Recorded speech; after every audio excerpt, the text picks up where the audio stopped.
Today's story is Rip Van Winkle Returns by Eric A. Kimmel with pictures by Leonard Everett Fisher. Let's take a look at this. And it is from Rip Van Winkle by Washington Irving. So he is retelling a story told by somebody else.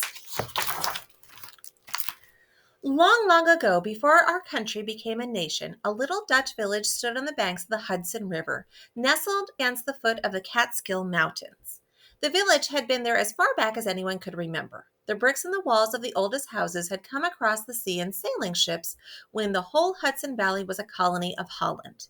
Living in one of those houses, which looked as if it had not seen a nail or coat of paint since the day in 1626 when Peter Minot bought Manhattan Island from the Indians, was a good-natured fellow named Rip Van Winkle. The crumbling house was Rip's home, but no one in the village would ever seek him there. Rip Van Winkle, look for him and his dog down by the riverbank. He's probably gone fishing. The village children knew where to find Rip. He was their greatest friend. Rip, help us make a kite. Rip, play marbles with us. Show us that cave in the mountains. Tell us one of your ghost stories.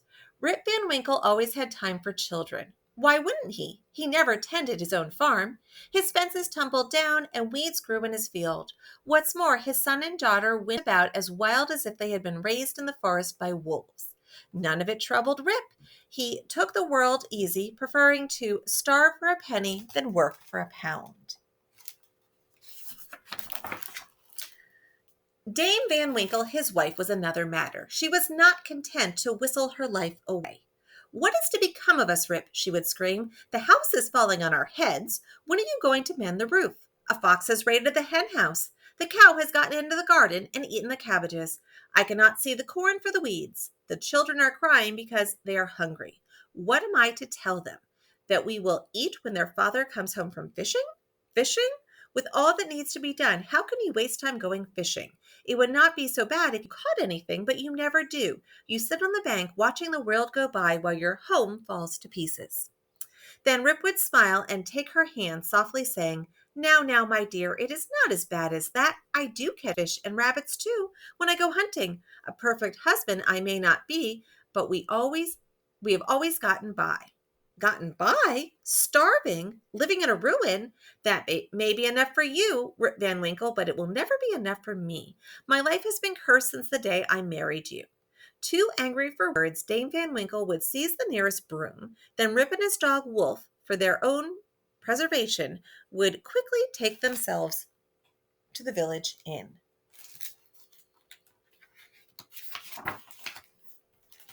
There gathered all the idlers of the region, as Dame Van Winkle called them, men who had the knowledge and the time to talk about politics. They sat on a bench beneath the portrait of His Majesty King George III, smoking their pipes and discussing the issues of the day. "A newsletter came down from Boston," said Nicholas Vedder, the innkeeper, one day. "There's to be a tax on tea." "An outrage," declared Derrick Van Bummel, the schoolmaster. "We're already taxed on books, on combs, on wines, on shoe buckles. The king would tax the air we breathe if he knew how to do it."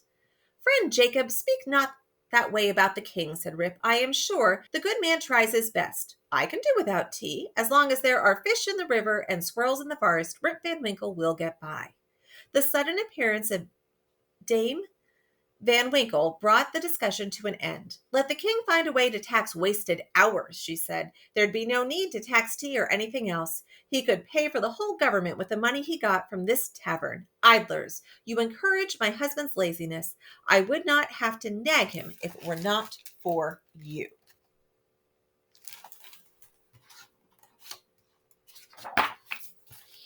When Dame Van Winkle argued with the assembly, Rip took his rifle and strolled off to the woods in hope of finding peace. His dog trotted beside him. Together they sat beneath a great tree, sharing their thoughts along with a lunch of bread and cheese.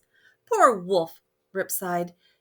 "Dame Van Winkle makes you lead a dog's life. I know how you feel, for she torments me too. Never mind the shouts and shrieks, Wolf, or even the broom. I swear that as long as I live, you will always have a friend." The dog looked up into Rip's face and wagged his tail, as if his thoughts were exactly the same.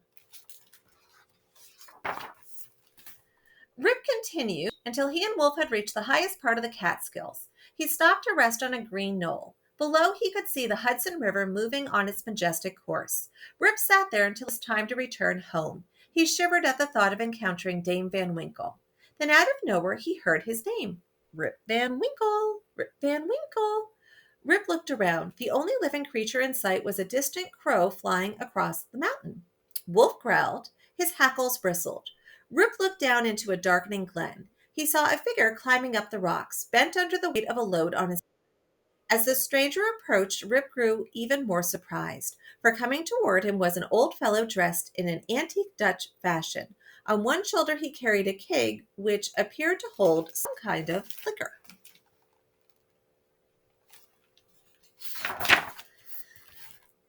The stranger beckoned for Rip to help him with the load. Taking turns, they carried the keg up the dry bed of a mountain stream. Long rolling sounds like distant thunder rumbled from a cleft in the rocks as if a storm were passing over the mountains. Rip continued and followed his companion into the ravine. On the other side, they came to a hollow surrounded by steep cliffs.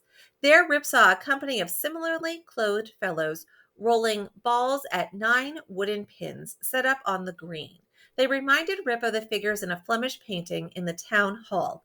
It had been brought over from Holland more than a century ago, when the village was first settled.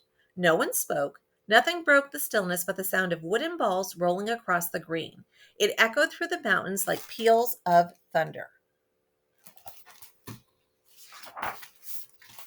Rip's companion emptied the keg into several large flagons. He motioned to Rip to serve the others. Rip went from one man to the next. They filled their cups in complete silence, drank, and returned to the game. "This is most strange," Rip murmured to himself. "I wonder what those gentlemen are drinking. They seem to enjoy it. No one would mind if I had a taste." Rip took a sip. "Why, this is excellent. I believe I'll have another." Rip took another sip, and another, until it was empty. His eyes closed. He dropped to the ground.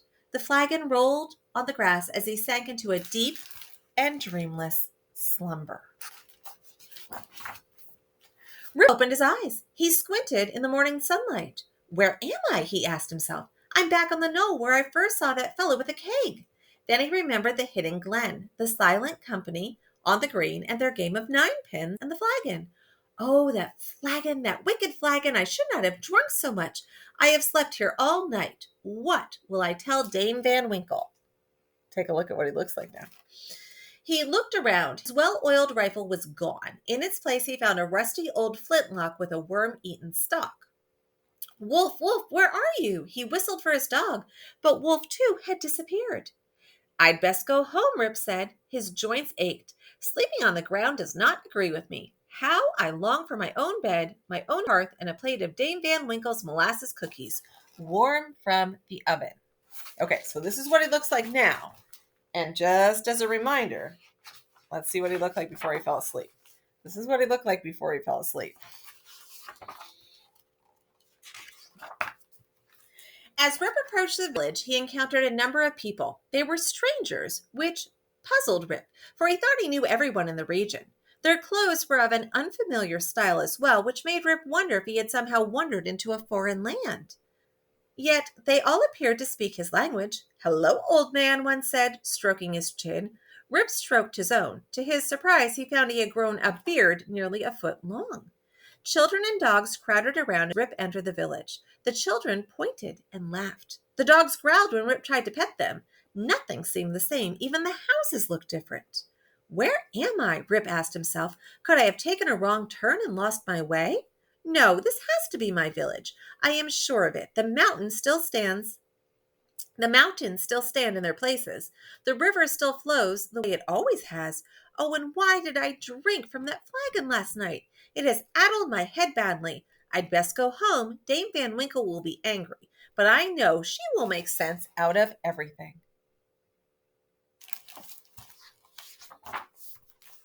"My house! It is gone too!" Rip stared at the tumble-down ruin standing where his home had been. The roof had caved in. Only shards of glass remained in the windows. The front door had fallen off its hinges. A half-starved dog skulked about the yard. "Wolf?" Rip called. The dog snarled. My dog has forgotten me, Rip sighed. He set off for the village inn. Surely my friends will know what has happened. He discovered that the inn was no longer there. A large, rickety wooden building stood in its place. A sign above the door proclaimed it to be the Union Hotel. King George, too, had changed. His red coat was blue. He held a sword instead of a scepter. His crown had become a cocked hat. Underneath the king's portrait, Rip read the words, General Washington. The great elm in front was also gone, replaced by a flagpole. A peculiar flag with stars and stripes fluttered at the top.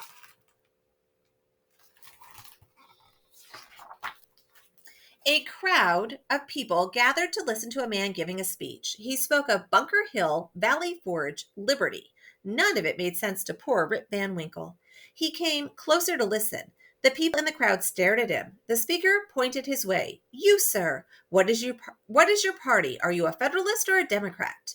Rip replied, I am a loyal subject of King George. God bless him. A traitor? A Tory? Away with him, someone shouted.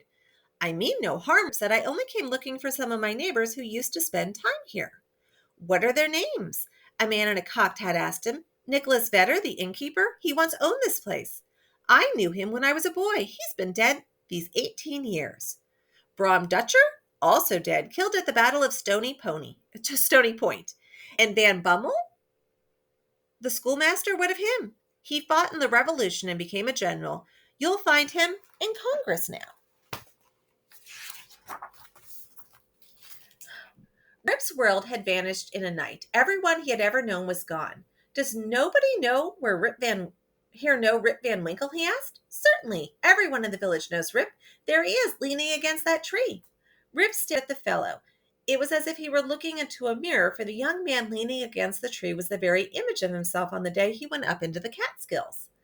What has become of me? Rip cried. Someone has got into my shoes. I was myself last night when I fell asleep on the mountain. They took my rifle, and now everything's changed. I'm changed. I can't tell my own name or who I am. The bystanders nodded to one another. A few tapped their foreheads. This poor fellow had gone mad and needed to be locked up in a quiet place for his own good. At that moment, a young woman came through the crowd carrying a child in her arms. Something in her face awoke a memory in Rip. What is your name, my good woman? He asked. I'm Judith Gardiner, she replied. The man by the tree is my brother Rip. He is named after our father, Rip Van Winkle, who disappeared in the Catskills 20 years ago. I was a little girl then, but I remember waving goodbye to him as he set off for the mountains. His dog Wolf came home the next day, but father never returned. It was my mother's death. Despite her scolding, she loved our father dearly. I will pray that the poor woman found peace, for I gave her none, said Rip. He threw his arms wide to embrace his children. Judith, Rip, I am your father, young Rip Van Winkle once, old Rip Van Winkle now. I beg your forgiveness and that of your dear departed mother. How right she was. Now I realize that I have been asleep, and not just for the years I slumbered in the mountains. I frittered my whole life away in idleness. No more. Come, Rip, you and I have work to do. And so Rip Van Winkle returned 20 years to the day after he set out for the mountains. He and his son Rip rebuilt their home and labored on their farm to make it one of the finest in the country. And for Rip's story, no one ever doubted it, for it is well known that Hendrik Hudson and his men, the crew of the good ship Half Moon, returned every 20 years to the river they discovered in 1609. Rip Van Winkle was not the first to meet them, nor was he the last. To this day, whenever a thunderstorm passes over the Catskill Mountains, people whisper to each other, is Henry Hudson and his crew playing their game of nine pins. And there's an author's note at the end. Washington Irving was one of the first American writers to become an international best-selling author. Two of his most famous stories, Rip Van Winkle and The Legend of Sleepy Hollow, appear in the sketchbook published in 1819. They have been classics of American literature ever since. Irving spent many years living and traveling in Europe. From 1826 to 1829, he served as secretary of the American Embassy in Spain. His fascination with medieval Spanish history and culture inspired several books, including Alhambra, a collection of stories from a Moorish kingdom of Granada, published in 1832. 10 years later, Irving's close friend Daniel Webster, the Secretary of State, arranged his appointment as U.S. ambassador to Spain. He died in Tarrytown, New York, where many